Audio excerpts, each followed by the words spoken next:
On an exercise like the glute drive here, which is more of a short range exercise focusing on the contraction of the glutes, could I do a lengthened partial?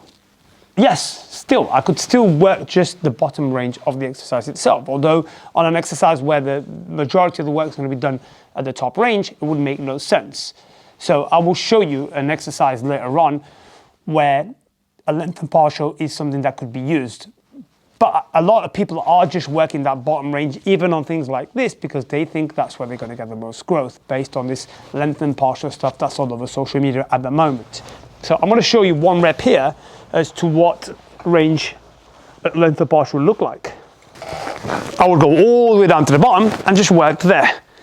That will be, I guess, a lengthened partial movement for this exercise, even though this exercise really is more beneficial at the top range where we're contracting. It should look like this.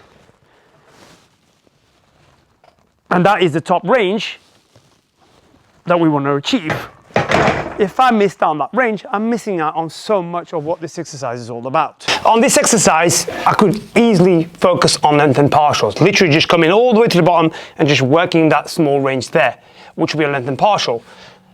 But why would I want to do that, knowing that the amount of fatigue that that's going to cause, probably a lot of muscle damage as well, it makes no sense for me to just work in that bottom range. I'm not going to get any more added benefit than if I was to actually do a full range of motion, which is what I want to do. You'll see as well, I don't know if you can see from there, but you'll see that the green bands are going to kick in at the bottom of this movement, where, for example, that's going to be the hardest place in the stretch position. I want the weight to drop off. I don't want it to be heavy there because I'm going to be very weak in this position here. I'm going to be very strong in that position at the top. So I want the weight to be lighter here and I want the weight to be heavier as I push up. So again, and that's to mitigate that, that stretch position place where I could cause a lot more damage, and I don't want that to be the case. So I'm matching my own strength profile on this exercise by ending the band, which gives me a bit of a spot at the bottom, as if you would if you were training with somebody else and they were giving you a little bit of help from the bottom up.